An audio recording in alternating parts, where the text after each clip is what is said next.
वत्सल भगवान की जय। द्वारिका की जो रचना है ऐसी विलक्षण रचना है कि इसमें कोई शत्रु प्रविष्ट हो ही नहीं सकता था, किंतु वारे वा प्रारब्ध की प्रबलता, प्रसूति का घर से भगवान के पुत्र का अपहरण हो गया। कौन ले गया, कहां ले गया, कैसे ले गया, किसी को खबर नहीं। रुक्मिणी मैया बहुत रोई। गोविंद ने आश्वासन दिया कि देवी रुदन मत करो, निश्चित रूप से बालक तुम्हें मिलेगा। ले कौन गया उसे? एक असुर था, जिस असुर का नाम था संबरासुर। कृष्ण के तने से उसकी मौत लिखी थी। उसने विचार किया कि कृष्ण का तने होगा तब मौत बनेगा, इसलिए कृष्ण के तने को ही मौत बन करके मैं नष्ट कर दूं। आप देखेंगे जितने बड़े बड़े असुर हुए हैं वो अपनी मौत को मिटाने के लिए अथक पुरुषार्थ किया है। और आप लोग बिल्कुल सावधान होकर के चित्त में रख लो, जातस्य ही ध्रुवो मृत्युर ध्रुवम जन्म मृतस्य च। जिसका जन्म हुआ है वो मरेगा अवश्य। एक बात और भी अपने चित्त में रख लेना। मैं तो कई बार कहता हूं कि लिस्ट बना लेना। साहू जी, लिस्ट बना लेना कि क्या क्या वस्तु तुम्हें मिली है, और जो जो चीजें मिली हैं वो छूट जाएंगी। ये पत्नी मिली है कि साथ ही लेके आए थे? मिली है ना।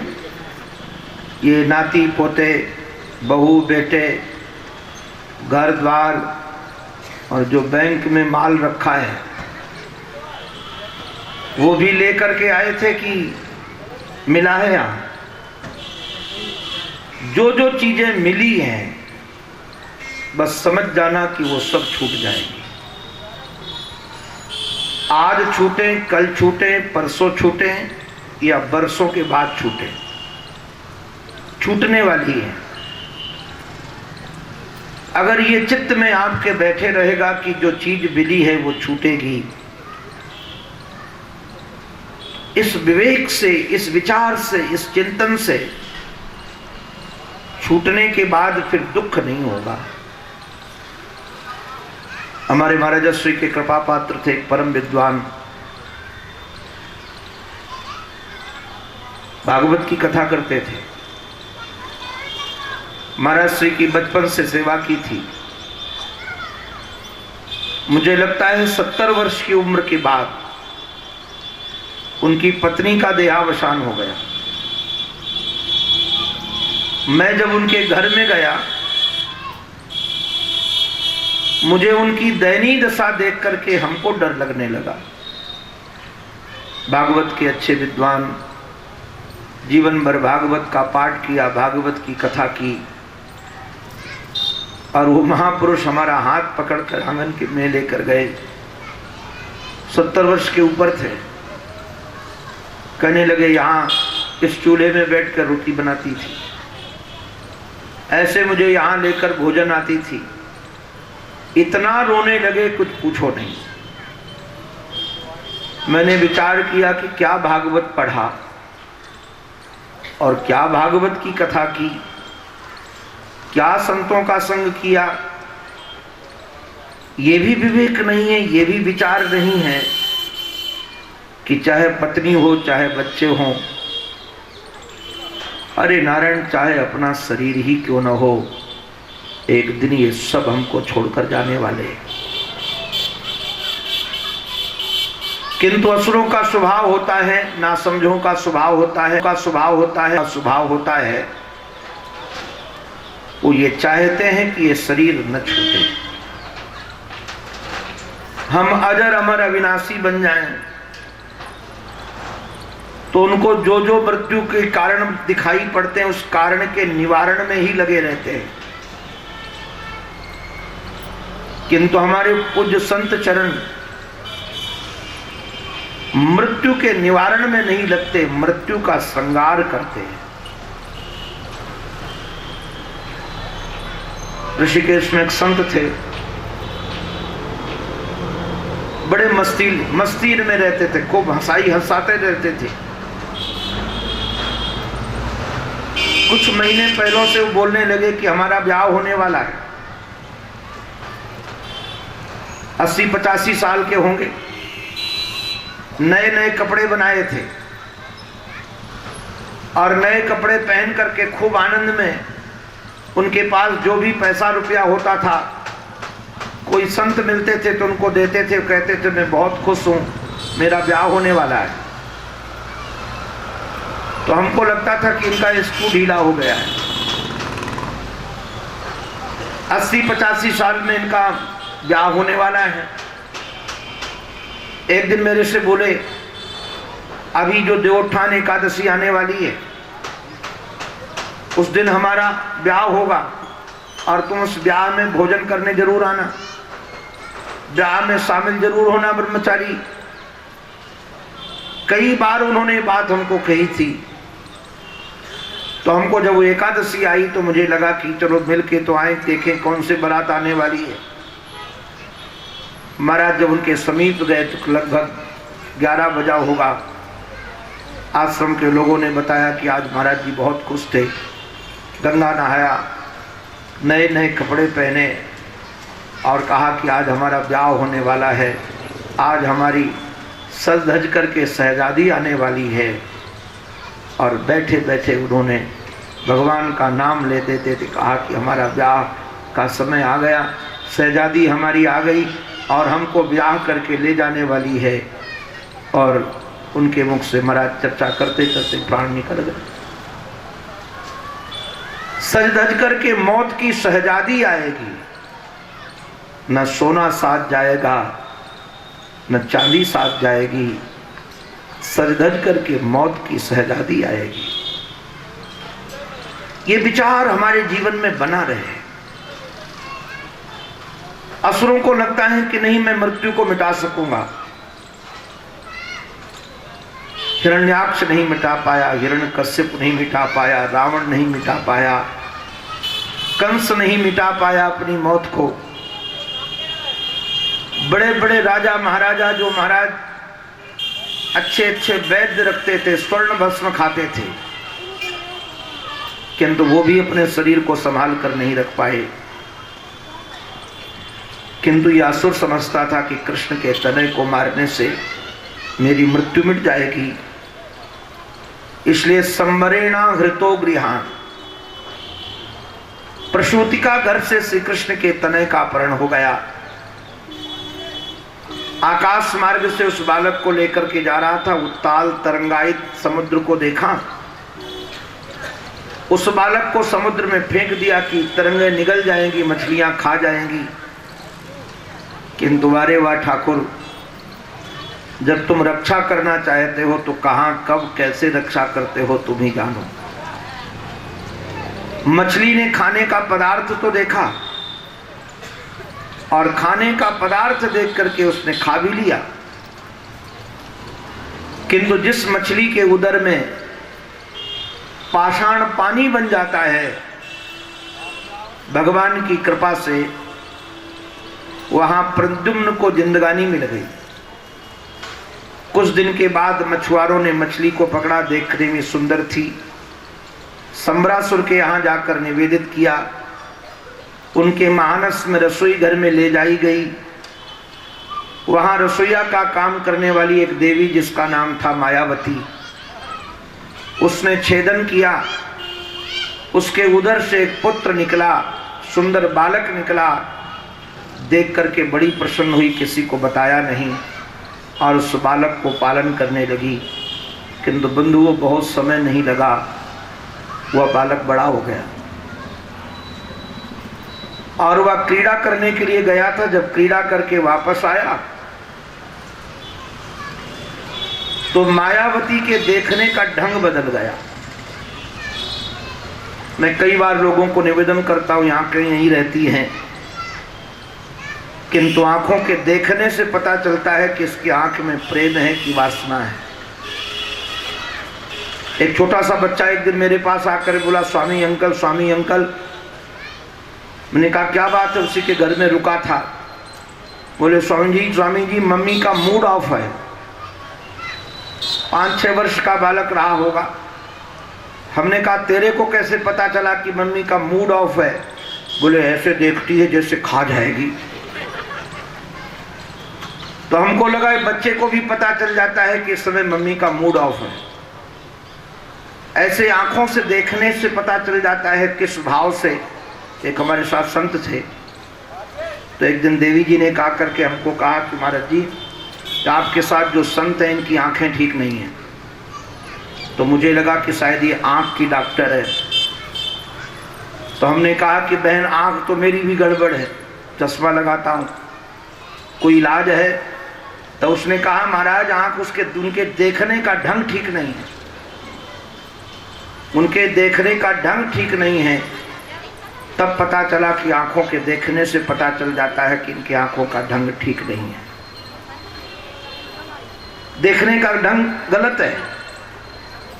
आज जब वो क्रीड़ा करके आए तब उस मायावती ने ऐसे भाव से देखा कि प्रद्युम्न ने कह दिया कि मातृभावम अतिक्रम्य वर्तसे कामनीय था।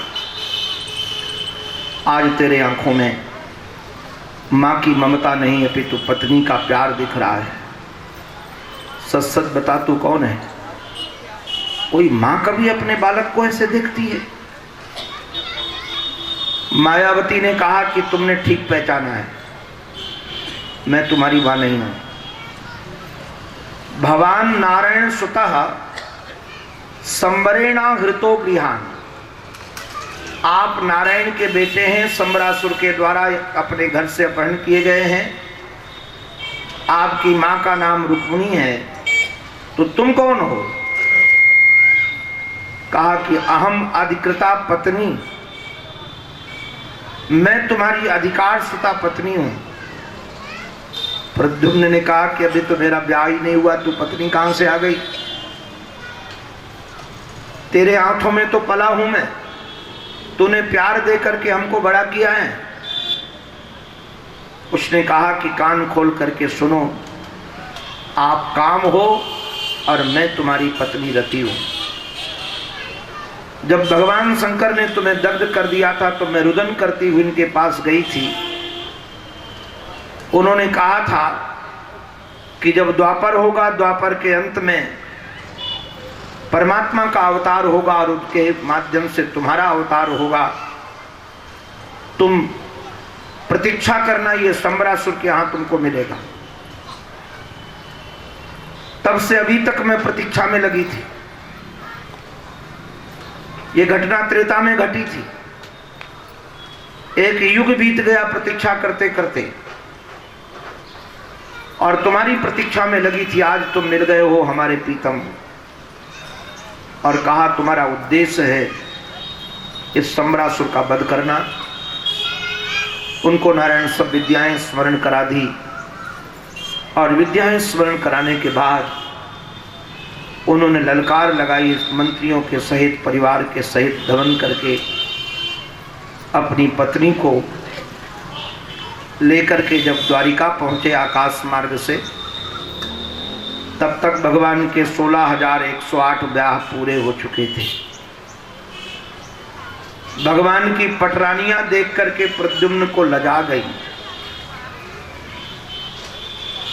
एकमात्र रुक्मिणी मां को लगा कि यदि हमारा बालक आज होता तो इतना बड़ा ही होता। कुछ संकेत तो नारायण ऐसे हैं कि मैं आपके सामने कह नहीं सकता हूं, किंतु आचार्य चरणों का ये मानना है, केवल मैं विद्वत भोग्य श्लोक बोल रहा हूं।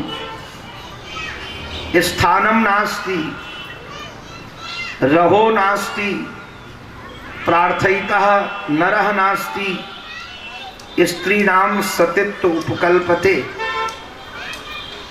तुलसीदास जी महाराज ने इसी का अनुवाद किया है। भ्राता पिता पुत्र उर्गारी, पुरुष मनोहर निरखत डारी।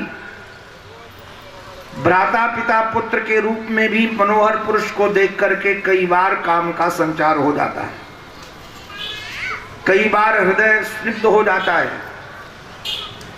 इसलिए सतत सावधानी की आवश्यकता है। भगवान की पटरानियां प्रद्युम्न को देख करके मोहित हो गई थी।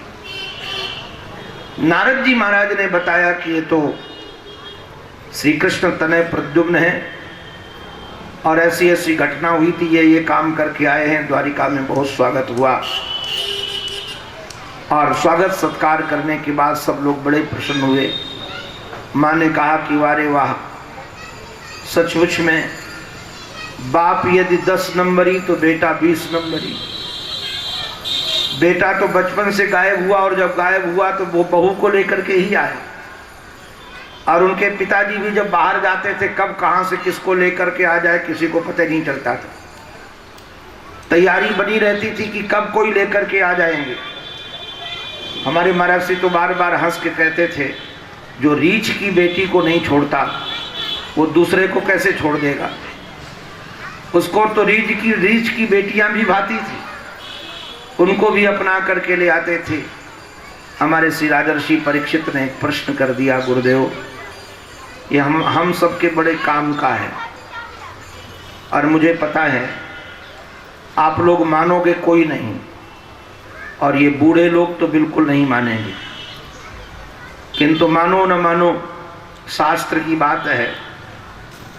और हम लोग तो मेघ बन करके बरसते रहते हैं, जिसको जल उपयोग करना हो कर लो, जिसको न करना हो न करो, तुम्हारी मौज है। हम तो अपनी मौज में बरसते हैं। भागवत का ये दृष्टांत जो अभी मैं देने के लिए जा रहा हूं, इस विषय में थोड़ी सी बात आपके सामने रख देना चाहता हूं। श्रीमद् भागवत महापुराण के आधार पर पैसे में, संपत्ति में सद्गुण बहुत कम है, दुर्गुण बहुत ज्यादा है। 15 दुर्गुण हैं।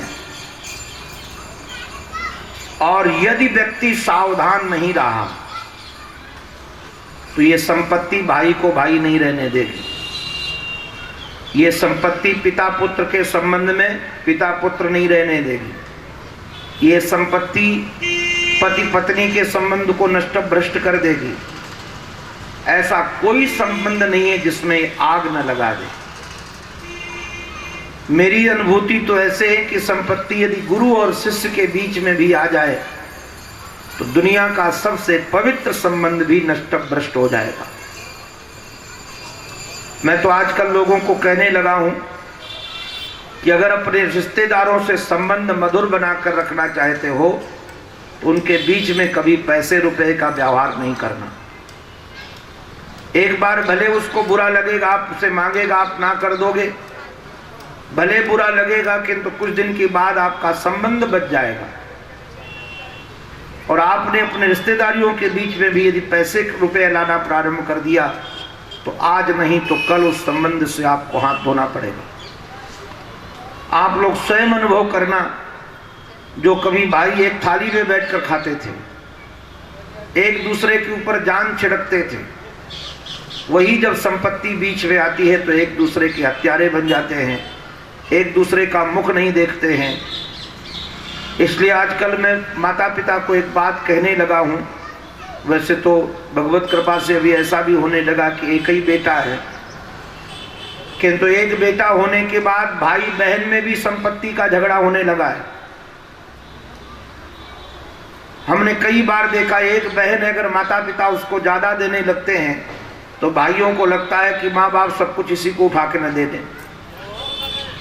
लगता है हम कंगाल बन जाएंगे, ये हमारी बहन हमारे माँ बाप को बुद्धू बनाकर सब ले जा रही है।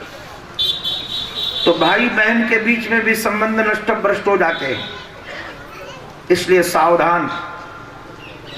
आज हम इस बात को एकदम स्पष्ट रूप से कह देना चाहते हैं आपसे।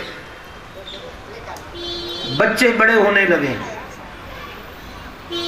आप बच्चों में प्रेम चाहते हो तो थोड़े अपने मोह से हट करके माता पिता को बहुत जल्दी संपत्ति का बंटवारा कर देना चाहिए। ये माता पिता संपत्ति बंटवाने में जितनी देरी करेंगे उतने ही संबंधों से दूरी बनाएंगे, और बहुत ज्यादा देरी कर देगी तो बाद में भाई भाई से बात नहीं करेगा। आइए इस दर्शन को हम आपको श्री कृष्ण के परिवार में दिखा रहे हैं, जहां भगवान साक्षात परमात्मा निवास करता है। जब वहां संपत्ति शांति से नहीं रहती है तो हमारे आपके बीच में आकर शांति से रहेगी, इसकी आशा बिल्कुल छोड़ देना। द्वारिका में संपत्ति के नाते कितनों की हत्या हुई है और कैसे कैसे कलंक लगाए गए हैं, आप इस कथा के माध्यम से जान सकते हो। द्वारिका में एक सज्जन पुरुष थे जिनका नाम था सत्राजित। ये सत्राजित का नाम ऐसा लगता है, सत्र माने होता है यज्ञ, जो यज्ञ करने में कुशल थे, इतने प्रतिभा संपन्न थे कि सूर्य देवता से उनकी मित्रता थी। हमने तो कई पुराणों में यह भी पढ़ा है कि उनकी बेटी सत्यभामा सूर्यलोक में जाकर पड़ी थी, उनका भी सूर्यलोक में आना जाना था। माताओं बैठ जाओ प्लीज, आपके नाती पोते हो गए हैं, बैठ जाओ बैठ जाओ, ये स्थान गप मारने का नहीं है। ऐसी व्यवस्था करो भाई कि बीच में कोई चढ़ाने के लिए ना आए। आप सबसे हमारी प्रार्थना, यहाँ कोई पैसा रुपया पाई मत चढ़ाओ। ये 10 रुपए से आप धर्म नहीं खरीद सकते हो, 2 पेड़े से आप पुण्य नहीं खरीद सकते हो। आप बैठ करके प्रेम से सुनो, जो कथा आपके जीवन में कल्याण करेगी, आपके 2 पुष्पों से कल्याण होने वाला नहीं है। आप बिल्कुल न यहाँ पैसा लाओ, न रुपया लाओ, न यहाँ कोई वस्तु लाओ। हमने पहले दिन भी कहा था कि आपको पैसा रुपया देना है, किसी गरीब को बांट दो। ये यहाँ प्रसाद चढ़ाते हो, ये भी किसी गरीब को बांट दोगे तो भगवान के मुख में जल्दी पहुंच जाएगा। यहाँ हो जाएगा पंडित जी उठाने के लिए जाए तो कहो कमरे में सड़ जाए, पंडित जी को बांटने का ध्यान ही न रहे। और पंडित जी भी देंगे भी प्रसाद उठाकर तो चेहरा देखकर देखेंगे, अमीरों को देंगे जिससे दक्षिणा मिलने वाली हो, तो अमीर लोग खाएंगे नहीं, डायबिटीज से पहले से ग्रसित हैं। तो यहाँ चढ़ाने से कोई प्रयोजन सफल होने वाला नहीं है। और किस